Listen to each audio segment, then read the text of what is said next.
हाय friends, माझं नाव Tejas Dilipraao Kajale. Physics with Tejas sir या चॅनल मध्ये आपलं स्वागत आहे. मागच्या लेक्चरला आपण नवीन युनिट स्टार्ट केलं होतं. त्याचं नाव होतं करंट इलेक्ट्रिसिटी. थोडंफार आपण बेसिक पाहिलं आणि त्याच्यानंतर आपण चालू केला होता एक टॉपिक ज्याचं नाव होतं किर्चॉफ्स लॉ. त्या किर्चॉफ्स लॉ मध्ये आपण दोन लॉ पाहिले होते, ज्याचं नाव होतं किर्चॉफ्स करंट लॉ आणि दुसरा होता Kirchhoff's voltage law. Kirchhoff's current law म्हणजे केसीएल आणि किर्चॉफ्स व्होल्टेज लॉ म्हणजे केव्हीएल. ठीक आहे. आता यालाच माहित आहे का, आपण असं सुद्धा म्हणू शकतो किर्चॉफ्स फर्स्ट लॉ म्हणजे किर्चॉफ्स करंट लॉ आणि किर्चॉफ्स सेकंड लॉ म्हणजे त्याला आपण काय म्हणू, किर्चॉफ्स व्होल्टेज लॉ. लक्षात. तर हा आपला पूर्ण टॉपिक झाला होता. आज आपल्याला नवीन टॉपिक पाहायचा आहे. तो आपल्याला किर्चॉफ्स लॉ वरूनच सॉल्व्ह करावा लागतो, की ज्या टॉपिकचं नाव आहे व्हिस्टॉन ब्रिज. ओके, किंवा याला माहित आहे का व्हिस्टॉन नेटवर्क असं सुद्धा म्हटलं जाते. आता ब्रिज का बरं म्हणतात, त्याचं कारण असं आहे की आपल्याकडे माहित आहे का चार रेजिस्टन्स आहेत. आता चार रेजिस्टन्स कोणता, R1, R2, R3 आणि R4. आणि हे चारही रेजिस्टन्स आपण एका क्वाड्रिलॅटरल मध्ये काय केलेले आहे, अरेंज केलेले आहे अशा पद्धतीने. युनराल लक्षात. म्हणजे एका स्क्वेअर मध्ये आपण त्याला काय केलेलं आहे, अरेंज केलेलं आहे. आणि त्याला आपण माहित आहे का नाव दिलेलं आहे, ते नाव आहे A, B, C आणि D. आलं लक्षात. आता हे व्हिस्टॉन ब्रिज कसं तयार झालं, तर व्हिस्टॉन ब्रिज माहित आहे का एका चार्ल्स व्हिस्टॉन यांनी माहित आहे का ते काय केलं होतं, प्रोड्यूस केलं होतं. म्हणून त्याचं नाव पडलं व्हिस्टॉन ब्रिज. आणि हा जो सायंटिस्ट होता हा एक ब्रिटिश सायंटिस्ट होता. लक्षात. तर आता व्हिस्टॉन ब्रिज मध्ये होते काय ते पाहू आपण. व्हिस्टॉन ब्रिज कशासाठी वापरतात, तर व्हिस्टॉन ब्रिज आपण अननोन रेजिस्टन्स जर समजा काढायचं असेल तर आपण माहित आहे का व्हिस्टॉन ब्रिजचा वापर करत असतो. अननोन रेजिस्टन्स म्हणजे काय, कन्सिडर करा R1 ची व्हॅल्यू दिली असेल आपल्याला काहीतरी. ओके, ती काहीतरी 1 असेल. त्याच्यानंतर R2 ची व्हॅल्यू काहीतरी दिली असेल आपल्याला, काहीतरी 2 असेल ती. ओके, R3 ची काहीतरी व्हॅल्यू दिली असेल आपल्याला, त्याची व्हॅल्यू काहीतरी 3 असेल. आणि R4 ची व्हॅल्यू आपल्याला काढायची असेल. म्हणजे R4 माहित आहे का आपल्यासाठी काय असेल, तिथे अननोन राहत असेल. ठीक आहे.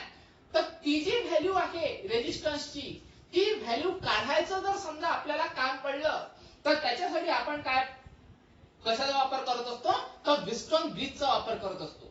म्हणजे in short unknown resistance find करण्यासाठी आपण किती या व्हिस्टॉन ब्रिजचा किंवा व्हिस्टॉन नेटवर्कचा काय करतो, वापर करतो. ठीक आहे. आता आपण किती सगळ्यात पहिले डायग्राम पाहून घेऊ. जसं मी तुम्हाला सांगितलं, काय सांगितलं मी तुम्हाला, की तिथे माहित आहे का चार रेजिस्टन्स आहेत आणि ते चार रेजिस्टन्स आपण अशा पद्धतीने अरेंज केलेले आहेत. म्हणजे एका स्क्वेअर मध्ये आपण त्याला अरेंज केलेलं आहे. बरोबर आहे. म्हणजे इथे काहीतरी आपण R1 लावला. ओके, त्याच्यानंतर इथे काहीतरी आपण R2 लावला, खाली आपण R3 लावला आणि इकडे आपण काय लावलेला आहे, R4 लावलेला आहे. ठीक आहे. अशा पद्धतीने आपण काय केलेली आहे, अरेंजमेंट केलेली आहे. आता त्याला आपण किती नाव दिलेलं आहे, A, B, C आणि D. त्याच्यानंतर B आणि D च्या मधात गॅल्व्हनोमीटर लावलेला आहे. आता गॅल्व्हनोमीटर म्हणजे थोडंसं सांगून देतो मी तुम्हाला. याच युनिट मध्ये आपल्याला गॅल्व्हनोमीटर हा पूर्ण कन्सेप्ट पाहायचा आहे. त्याच्यामुळे आज फक्त एवढं लक्षात ठेवा, गॅल्व्हनोमीटर म्हणजे काय, तर करंट किती मिळून राहिला आपल्याला सर्किट मध्ये, तो करंट जर समजा आपल्याला मेजर करायचा असेल त्याच्यासाठी माहित आहे का आपण गॅल्व्हनोमीटरचा काय करत असतो, वापर करत असतो. ठीक आहे. म्हणजे करंट जर समजा आपल्याला पाहायचं असेल, किती करंट आपल्याला मिळून राहिलेला आहे, तो करंट माहित आहे का पाहण्यासाठी आपण कोणाचा वापर करतो, गॅल्व्हनोमीटरचा वापर करत असतो. ठीक आहे. तर ते जे गॅल्व्हनोमीटर आहे ते आपण माहित आहे का B आणि D या पॉइंटच्या मधात काय केलेलं आहे, अप्लाय केलेलं आहे. ठीक आहे. त्याच्यानंतर A आणि C च्या मधात आपण एक बॅटरी अप्लाय केलेली आहे. ठीक आहे. म्हणजे A ला दिलेला आहे आपण पॉझिटिव्ह टर्मिनल आणि B ला दिलेला आहे बॅटरीचा निगेटिव्ह टर्मिनल. आता कालच मी तुम्हाला सांगितलं होतं, इथे माहित आहे का जी बॅटरी राहणार आपली, ती बॅटरी म्हणजे काय राहील, तर ईएमएफ राहील. ओके, ईएमएफ म्हणजे काय, तर इलेक्ट्रोमोटिव्ह फोर्स.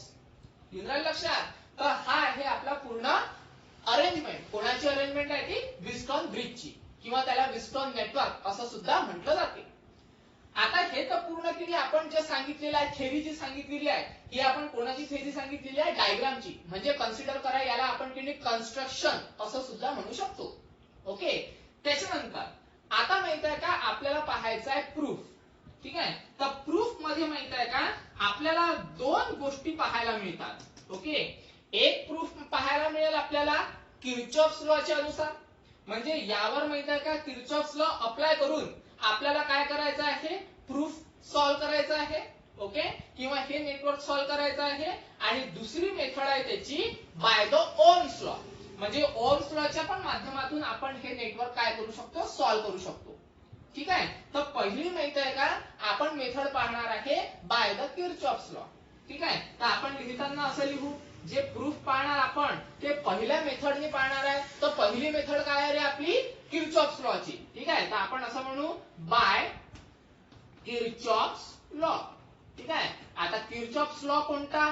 हा पण महत्वाचा प्रश्न आहे. किर्चॉफ्स फर्स्ट लॉ का किर्चॉफ्स सेकंड लॉ?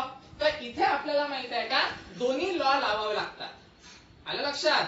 त्याच्यामुळे माहित आहे का आपण फक्त काय म्हणणार आहे? किर्चॉफ्स लॉ चा काय करणार आहे? आपण वापर करणार आहे. युनराय लक्षात. त्याच्यानंतर आता होते काय पहा.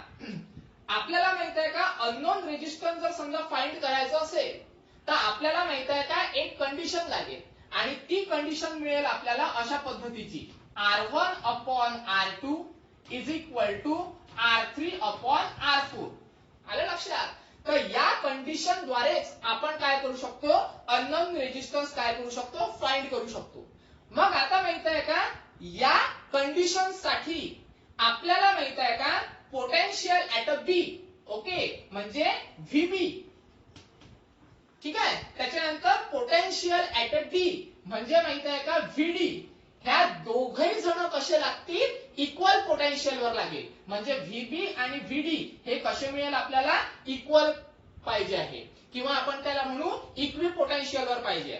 जोपर्यंत बी आणि डी हे इक्वी पोटेन्शियल वर येणार नाही, म्हणजेच काय तर पोटेन्शियल ऍट अ बी आणि पोटेन्शियल ऍट अ डी हे इक्वल राहणार नाही, तोपर्यंत आपल्याला ही कंडिशन मिळत नाही.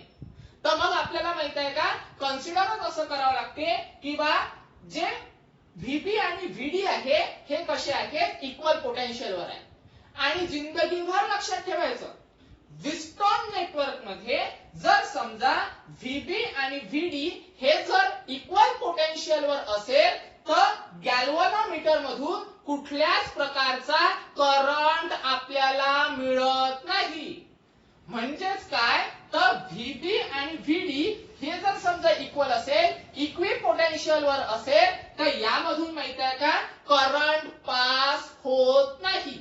म्हणजेच काय तर गॅल्व्हनोमीटर मधला जो करंट आहे आयजी हा आपल्याला काय मिळणार आहे? झिरो मिळणार आहे. युनराय लक्षात. तर ही आहे बॅलन्सिंग कंडिशन. कारण जेव्हा माहित आहे का हे दोघ जण बॅलन्स असतील म्हणजे इक्वल असेल त्याच वेळेस आपल्याला माहित आहे का ही कंडिशन पाहायला मिळेल की जेणेकरून आपण अननोन रेजिस्टन्स काय करू शकू? फाइंड करू शकू. आलं लक्षात. तर पहिलीच कंडिशन लक्षात ठेवायची का आपल्याला काय घ्यायचं इथे? व्हीबी आणि व्हीडी कसे घ्यायचे आहेत? इक्वल घ्यायचे. आणि ज्या वेळेस माहित आहे का व्हीबी आणि व्हीडी हे इक्वल येईल त्यावेळेस हा जो गॅल्व्हनोमीटर आहे हा कुठल्याच प्रकारचं डिफ्लेक्शन आपल्याला देणार नाही. म्हणजे तिथे जे डिफ्लेक्शन मिळणार आपल्याला ते डिफ्लेक्शन कसं मिळणार? Zero deflection.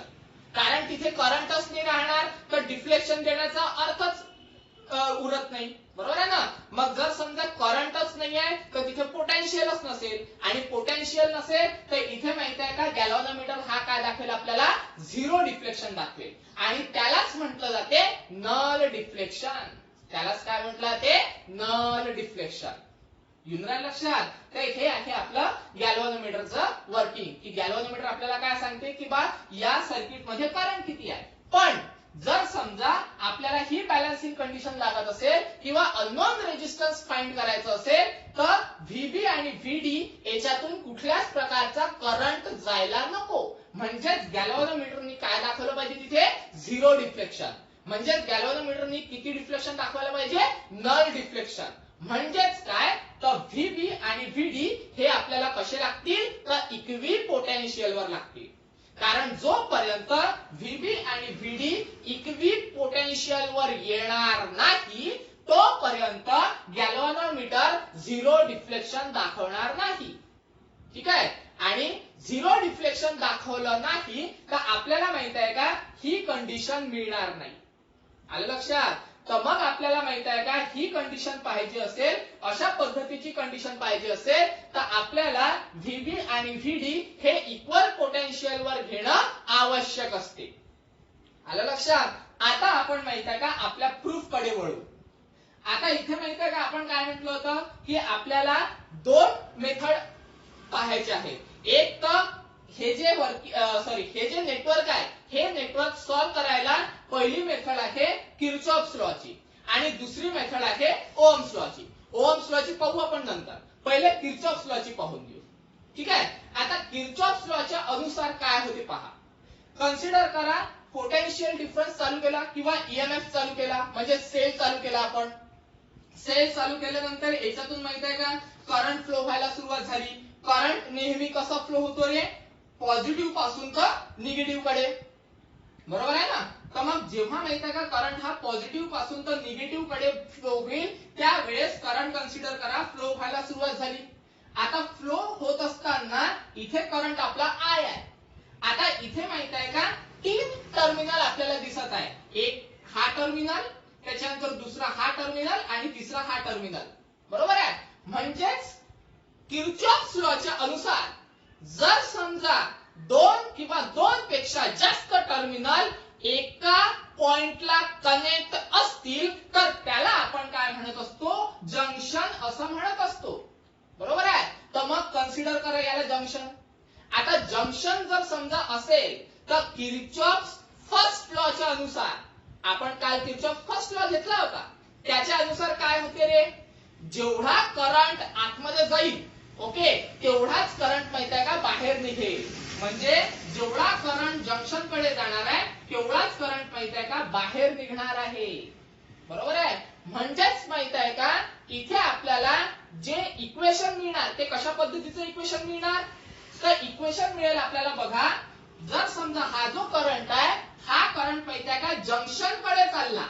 आता करंट जर समजा जंक्शन कडे जात असेल, जंक्शनच्या जवळ जात असेल तर करंट आपल्याला पॉझिटिव्ह घ्यावा लागेल कालच्या साइन कन्व्हेन्शनच्या अनुसार. बरोबर आहे ना? कालचा व्हिडिओ पाहिला असेल, लेक्चर पाहिला असेल तर तुमच्या लक्षात येईल. ठीक आहे. जर समजा आपण जंक्शन कडे जात असेल, करंट जंक्शन कडे जात असेल तर करंट आपल्याला पॉझिटिव्ह घ्यावा लागेल. मग करंट माहित आहे का जंक्शन कडे चाललेला, जंक्शनच्या जवळ चाललेला आहे तर आय काय मिळणार आपल्याला? पॉझिटिव्ह. ओके. त्याच्यानंतर काय होते पहा. आता इथे माहित आहे का करंट काय झाला? स्प्लिट अप झाला. एक चालला आहे I1 ओके जो माहित आहे का R1 च्या अक्रॉस ड्रॉप होणार आहे आणि तो कोणाकडे चालला? अवे फ्रॉम द जंक्शन म्हणजे जंक्शनच्या दूर चालला. बरोबर? त्याच्यानंतर दुसरा करंट मिळत आहे जो कोणाच्या अक्रॉस ड्रॉप होत आहे? R3 च्या अक्रॉस आणि तो पण माहित आहे का जंक्शनच्या अवे चालला, जंक्शनच्या दूर चालला. बरोबर आहे?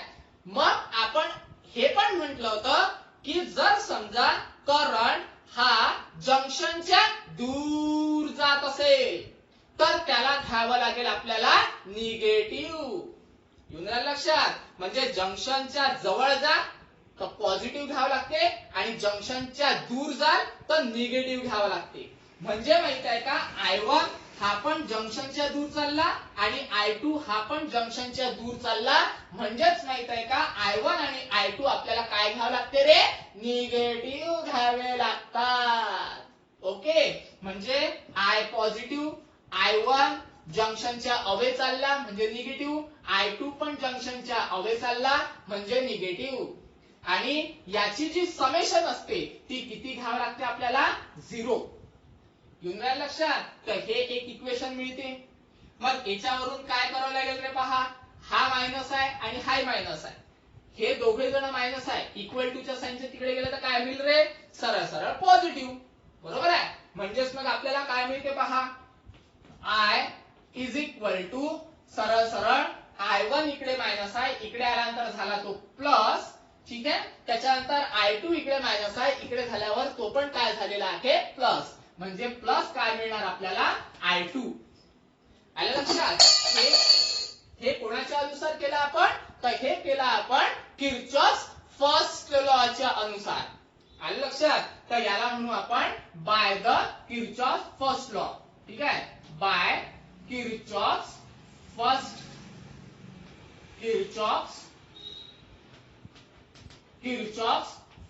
लॉ. ठीक आहे, म्हणजे किर्चॉफ फर्स्ट लॉच्या अनुसार आपण ही स्टेप आणलेली आहे.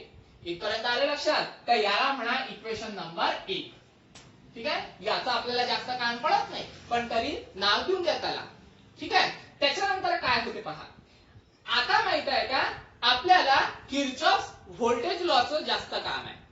पण किर्चॉफ व्होल्टेज लॉ पाहण्याआधी आपण माहित आहे का थेअरी मध्ये असं काहीतरी बोललो होतो, जर समजा व्हीबी म्हणजे पोटेन्शियल ऍट अ बी आणि पोटेन्शियल ऍट अ डी हे दोघे जण जर समजा इक्वल असेल तर गॅल्व्हॅनोमीटर मधून कुठल्याच प्रकारचा करंट फ्लो होत नाही. बरोबर आहे. म्हणजेच काय, तर कन्सिडर करा VB potential at a B आणि is equal to potential at a D असेल. ठीक आहे, तर त्यावेळेस माहित आहे का आपला जो आयजी आहे म्हणजे करंट थ्रू द गॅल्व्हॅनोमीटर हा किती मिळेल आपल्याला, तर 0 मिळणार. युनिट लक्षात. म्हणजे एक व्हॅल्यू मिळाली आपल्याला 0. ठीक आहे. आता माहित आहे का किर्चॉफ व्होल्टेज लॉ अप्लाय करा. आता किर्चॉफ व्होल्टेज लॉ कोणत्या लूपवर अप्लाय करायचा आहे, कारण किर्चॉफ व्होल्टेज लॉ अप्लाय करण्यासाठी आपल्याला माहित आहे का लूपची गरज पडते, क्लोज लूपची गरज पडते. बरोबर आहे ना. तर कन्सिडर करा आपल्याला माहित आहे का किर्चॉफ व्होल्टेज लॉ या लूपवर अप्लाय करायचा आहे. ठीक आहे, म्हणजे कोणता loop, A B D A. आलं लक्षात. ठीक आहे, तर या लूपवर आपल्याला काय करायचं आहे, किर्चॉफ व्होल्टेज लॉ अप्लाय करायचा आहे. तर करा अप्लाय. पहा आता आपण किणी असं लिहू अप्लाइंग. ठीक आहे, लिहिताना असं लिहू आपण अप्लाइंग किर्चॉफ लॉ. कोणावर अप्लाय करायचा रे आपल्याला, या लूपवर A B G D A. Okay, Kirchhoff law on the loop A B G D A. आलं लक्षात. म्हणजे कोणता, हा ए बी जी डी ए. या लूपवर आपल्याला काय करायचं आहे, किर्चॉफ लॉ काय करायचा, किर्चॉफ व्होल्टेज लॉ काय करायचा आहे, अप्लाय करायचा आहे. ठीक आहे, किर्चॉफ व्होल्टेज लॉ लक्षात ठेवायचा. ओके, किर्चॉफ लॉ लिहिला मी, पण इथे काय पाहिजे, व्होल्टेज. ठीक आहे, व्होल्टेज लॉ. मग आता किर्चॉफ व्होल्टेज लॉ अप्लाय करा. मग किर्चॉफ व्होल्टेज लॉ काय म्हणत होतो आपण, की ज्या डायरेक्शननी आपण जात आहे त्याच डायरेक्शननी करंट जात असेल तर पोटेन्शियल डिफरन्स निगेटिव्ह पाहिजे. आता पोटेन्शियल डिफरन्स म्हणजे काय रे, तर पोटेन्शियल डिफरन्स म्हणजे येथे कोणत्या कॉम्बिनेशननी, तर करंट आणि रेजिस्टन्सच्या कॉम्बिनेशननी. बरोबर आहे. तर मग आता माहित आहे का किर्चॉफ व्होल्टेज लॉ अप्लाय करा. आपण कोणत्या डायरेक्शननी जातो आहे, ए बी च्या डायरेक्शननी. ठीक आहे, म्हणजे ए पासून तर बी पर्यंत. मग ए पासून तर बी पर्यंत आपण जात आहे तर त्याच डायरेक्शननी करंट आहे. बरोबर आहे. म्हणजेच माहित आहे का पोटेन्शियल डिफरन्स अक्रॉस R1 आपल्याला काय लागेल, निगेटिव्ह लागेल. ठीक आहे. मग आता कोणत्या कॉम्बिनेशननी घ्यावं लागेल, आय आर च्या. तर मग आय म्हणजे काय आपल्याकडे I1 आणि आर म्हणजे काय आपल्याकडे R1. म्हणजे घ्या काय होते पहा, I1 R1. पण ज्या डायरेक्शननी आपण जातोय त्याच डायरेक्शननी करंट जात आहे, म्हणून माहित आहे का हा काय घ्यावा लागेल, निगेटिव्ह. युनिट लक्षात. त्याच्यानंतर आता माहित आहे का आपल्याला कुठे जायचं आहे, बी पासून तर डी पर्यंत. ओके, आता बी पासून तर डी पर्यंत जाण्यासाठी आपल्याला किती करंट मिळत आहे, आयजी. ठीक आहे, आणि तो जो करंट आहे तो करंट माहित आहे का ज्या डायरेक्शननी आपण जात आहे त्याच डायरेक्शननी फ्लो होत आहे. आपण जातो आहे बी पासून तर जी पर्यंत. बरोबर आहे. म्हणजे बी पासून तर कन्सिडर करा जी पर्यंत. मग आता बी पासून तर जी पर्यंत चाललो आहे तर ज्या डायरेक्शननी आपण जात आहे त्याच डायरेक्शननी करंट चालला.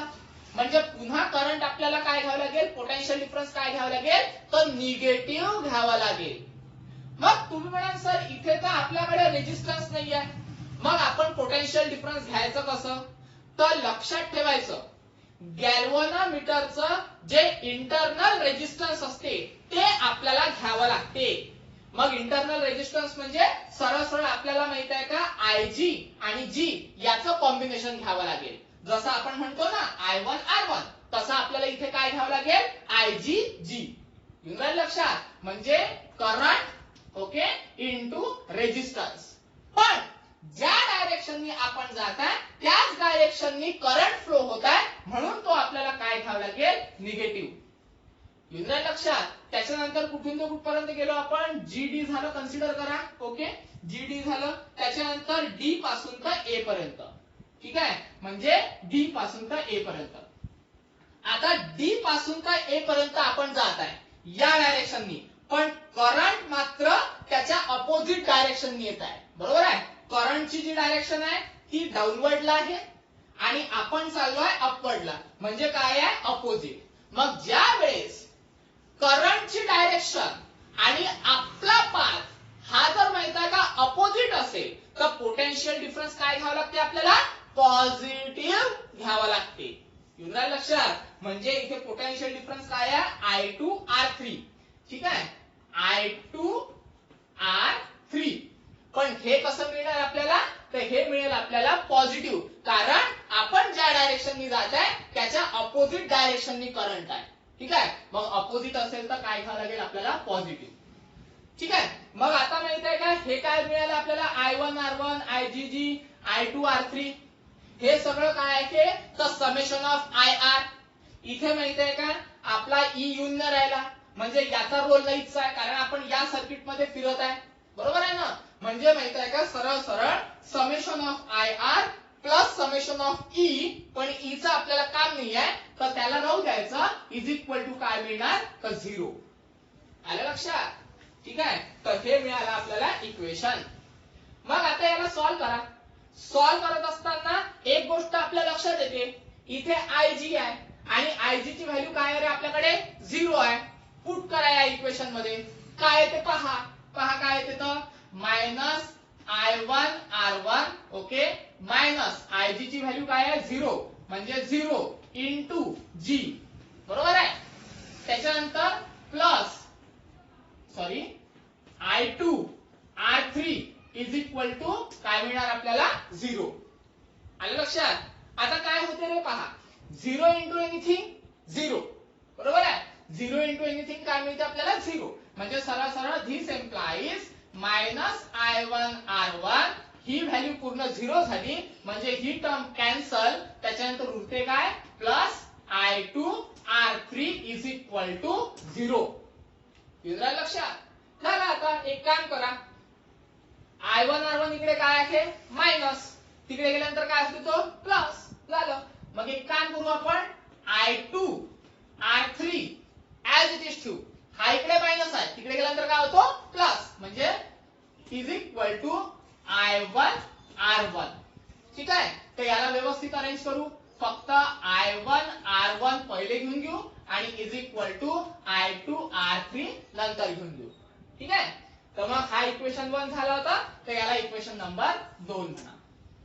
आलं लक्षात. तर हे आहे आपलं किर्चॉफ व्होल्टेज लॉ. कशावर अप्लाय केला आपण, या लूपवर.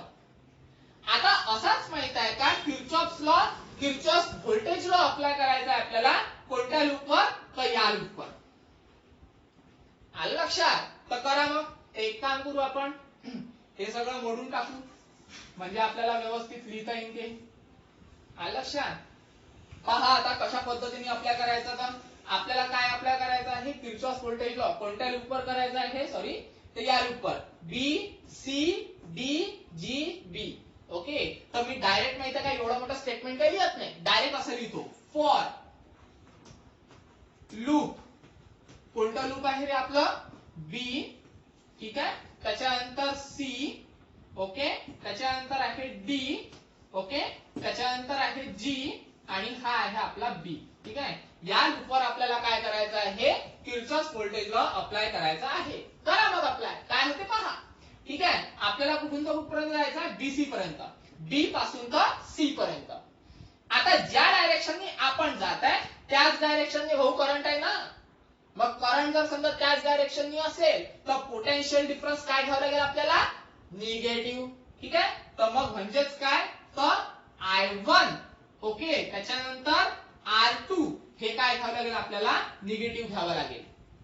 ठीक आहे, कारण ज्या डायरेक्शनने आपण जात आहे बीसीच्या डायरेक्शननी, त्याच डायरेक्शननी माहित आहे का आपला काय जात आहे, करंट. ओके, त्याच्यानंतर आता इथे पहा, सी पर्यंत पोहोचलो आपण, तर सी टू डी घ्यावं लागेल आपल्याला, म्हणजे सी पासून तर डी पर्यंत. आता इथे पहा काय होत आहे, आपण चाललो सी टू डी, म्हणजे आपण उतरत आहे खाली. ओके, आणि करंट चाललेला आहे वरती, म्हणजे दोघं जण कसे आहे, अपोजिट. कारण करंटची डायरेक्शन आहे सी कडे. ओके, आणि आपली डायरेक्शन आहे डी कडे. बरोबर आहे ना. म्हणजे आपण ज्या डायरेक्शननी जातोय त्याच्या अपोजिट डायरेक्शननी काय मिळून राहिला आपल्याला, करंट मिळत आहे, अशा पद्धतीने.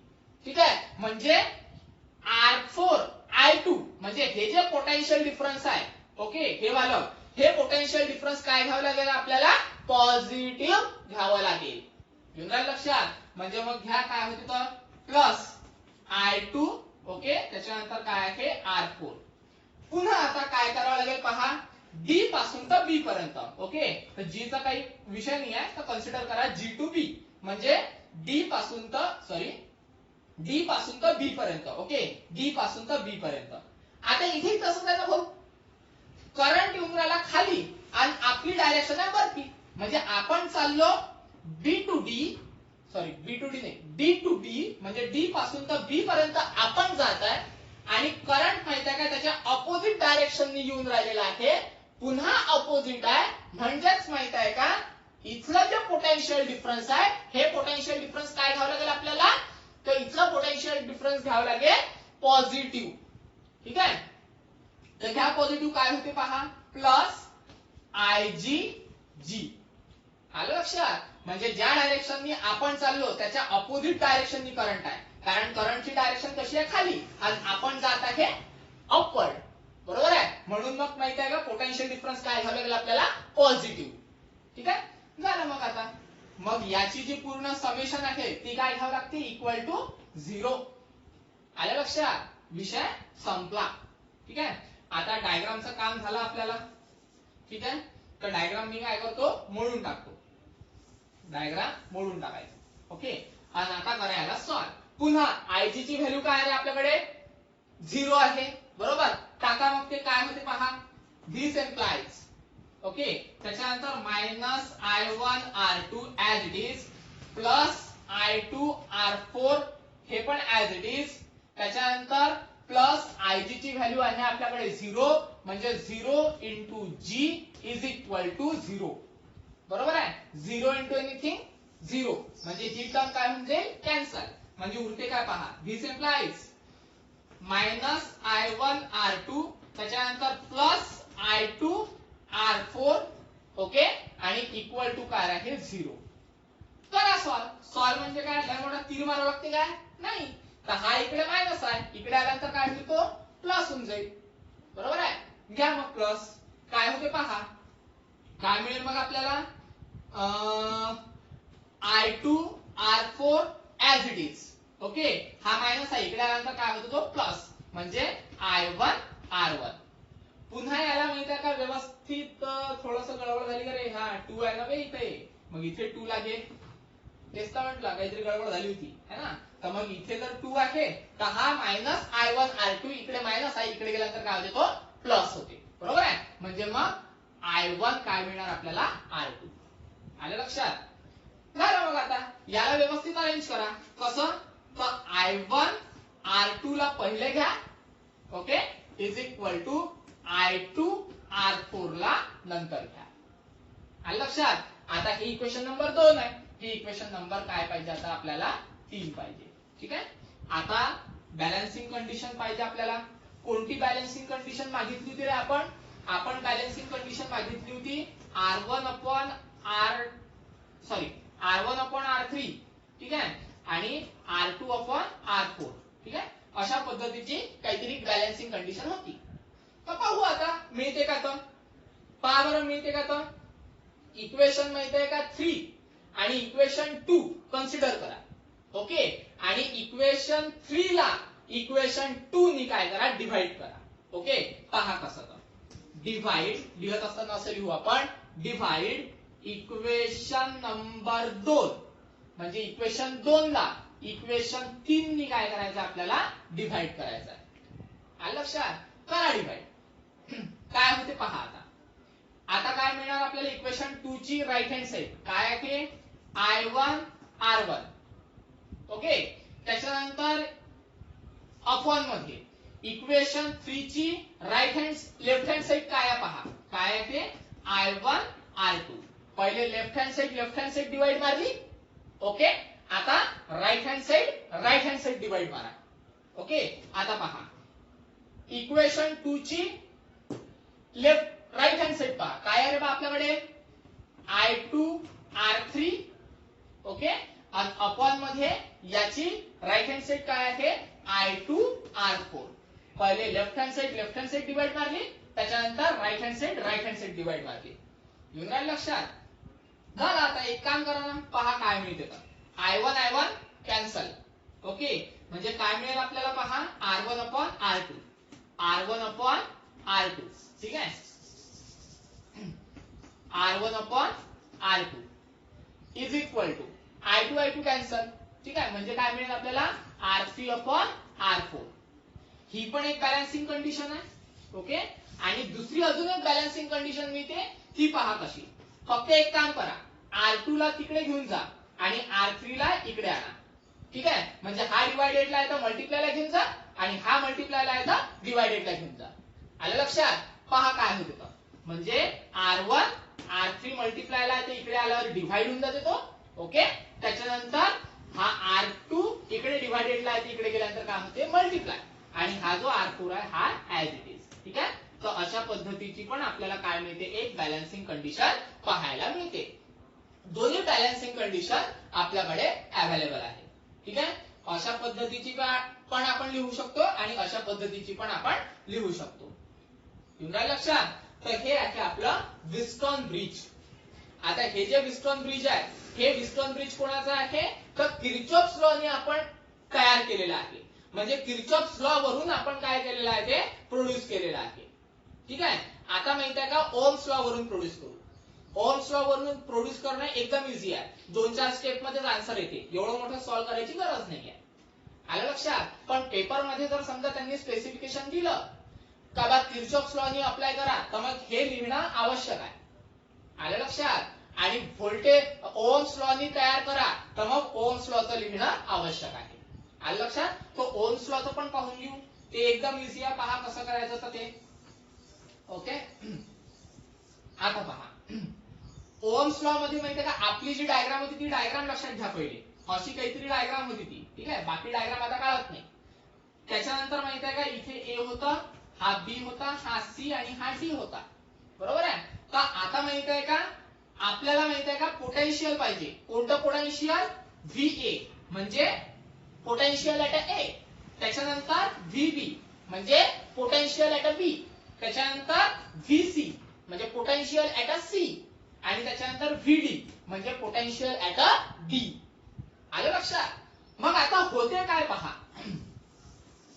आता आपल्याकडे माहिती आहे का, एक कंडिशन आहे की बा पोटेन्शियल ऍट बी आणि पोटेन्शियल ऍट डी हे इक्वल पाहिजे, इक्वी पोटेन्शियल वर पाहिजे, सारखे पाहिजे.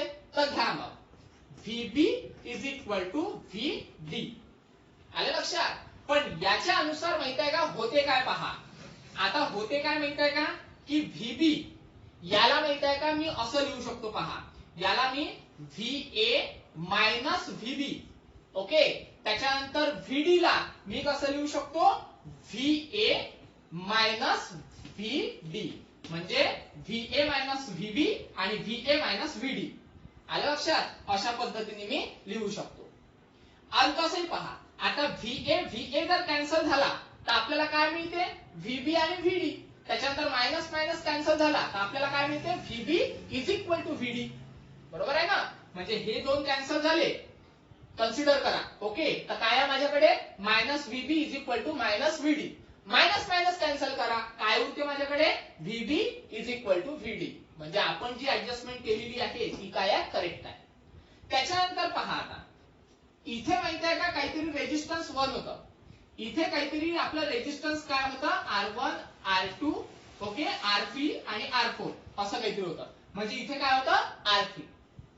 तर मग आता हे माहिती आहे का A पासून तर B चं पोटेन्शियल आहे, तर A पासूनचं B पर्यंतचं पोटेन्शियल आपण काय घेणार आहे, कोणाच्या अक्रॉस करंट ड्रॉप होणार आहे, आणि इथे करंट काय होता आपला I1 होता, बरोबर ना.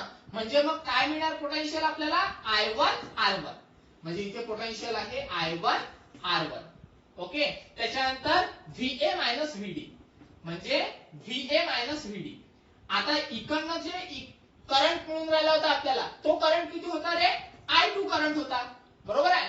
डायग्राम मध्ये पाहून घ्या, ठीक आहे. तर मग इथे जर समजा I2 आहे, तर A आणि D चं पोटेन्शियल काय मिळणार आपल्याला, तर I2 R3.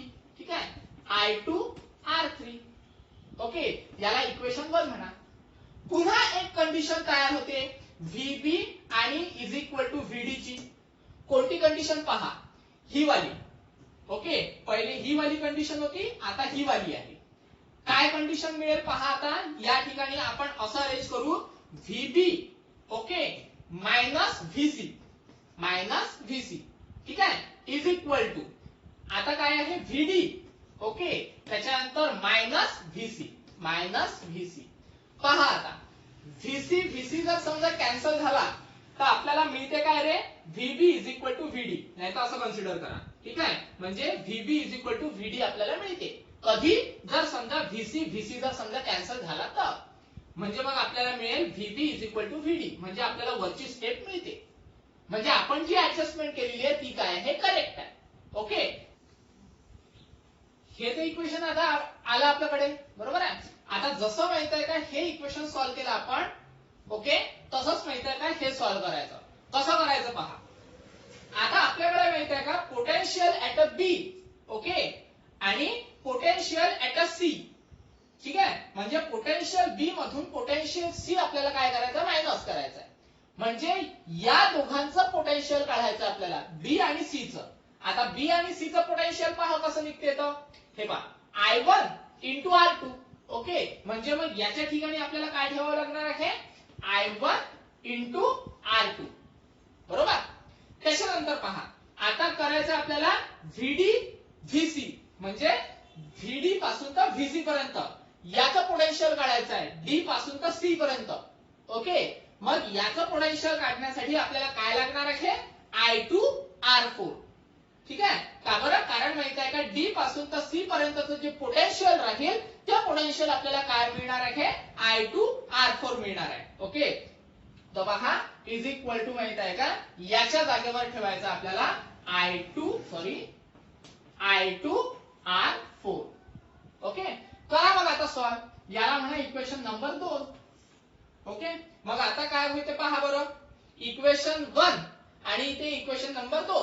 म्हणजे मग तिने करत असताना एक काम करू आपण इक्वेशन 1 ला इक्वेशन 2 ने डिवाइड करू. मग आता इक्वेशन 1 ची राईट हँड इक्वेशन 1 ची लेफ्ट हँड साइड घ्या ओके आणि इक्वेशन 2 ची लेफ्ट हँड साइड घ्या. दोघांच्या लेफ्ट हँड साइड काय करा डिवाइड करा. काय होते पहा इक्वेशन 1 ची लेफ्ट हँड साइड काय आहे रे I1 R1. ठीक आहे, तर मग I1 R1 ओके. त्याच्यानंतर इक्वेशन 2 ची लेफ्ट हँड साइड काय आहे I1 R2 म्हणजे divided by I1 R2. Left hand साइडचा विषय मोकळा झाला. त्याच्यानंतर इज इक्वल टू आता राईट हँड साइड डिवाइड करा. ही आहे राईट हँड साइड इक्वेशन 1 ची R2 R3. ठीक आहे, म्हणजे I2 ओके त्याच्यानंतर काय आहे R3. त्याच्यानंतर इकडे काय आहे पहा बरं right hand side I2 R4 म्हणजे I2 R4. करा सॉल्व म्हटलं म्हणजे काय लय मोठा तीर आहे का, नाही कॅन्सलच करायचा आहे. I1 कॅन्सल I2 कॅन्सल बरोबर. म्हणजे काय मिळेल आपल्याला पहा this employees R1 upon R2 okay. इकडे काय मिळणार आपल्याला R3/R4. ठीक आहे. मग सारखंच एक काम करा आता. R3 इकडे काय आहे रे, मल्टिप्लायला, इकडे गेल्यानंतर काय होते ते डिवाइड. त्याच्यानंतर R2 इकडे काय आहे डिवाइडेडला, इकडे गेल्यानंतर काय होईल ते मल्टिप्लायला. ओके, दोघांची तंगड ओढून घ्यायची. म्हणजे काय मिळेल आपल्याला, तर R1. ओके, त्याच्यानंतर अपॉन मध्ये हा R3 इकडे आलेला आहे, म्हणजे इकडे येईल R3. ओके, त्याच्यानंतर मग माहिती आहे का R2 तिकडे गेला, म्हणजे R2/R4. आलं लक्षात. तर ही आहे आपली दुसरी बॅलन्सिंग कंडिशन. ही पहिली बॅलन्सिंग कंडिशन आहे आणि ही आहे आपली दुसरी बॅलन्सिंग कंडिशन. आलं लक्षात. तर हे जे आपण तिने काढलेलं आहे, हे कोणाद्वारे काढलेलं आहे आपण, तो ओहम्स लॉ द्वारे. ठीक आहे. का बरं ओहम्स लॉ द्वारे, कारण माहित आहे का ओहम्स लॉ चा फॉर्म्युला काय आहे, V = IR. बरोबर आहे. आणि V जर समजा IR असेल तर आपण वापर त्याचाच केलेला आहे, I आणि R चा. बरोबर आहे ना. म्हणून मग की आपण असं म्हणतो आहे, हे जे काही आपण इक्वेशन सॉल्व्ह केलेलं आहे, हे equation by the Ohm's law solve केलेलं आहे. म्हणजे दोन्ही मेथडने सॉल्व्ह होते. बाय द किर्चॉफ्स लॉ पण सॉल्व्ह होते, त्याला आपण पहिली मेथड म्हटलं. बाय द ओहम्स लॉ पण सॉल्व्ह होते, ज्याला आपण दुसरी मेथड म्हटलं. ठीक आहे. आन्सर तेच येते. आलं लक्षात. तर हे आहे आपलं व्हिस्टन ब्रिज, किंवा याला म्हणतो आपण व्हिस्टन नेटवर्क. ठीक आहे. तर महत्वाचा टॉपिक आहे. ओके, त्याच्यामुळे व्यवस्थित त्याची स्टडी करा. समजलं नाही तर मला विचारा, मेसेज किंवा फोन जरी केला तरी काही हरकत नाही. ठीक आहे. आज स्टॉप करू आपण. धन्यवाद.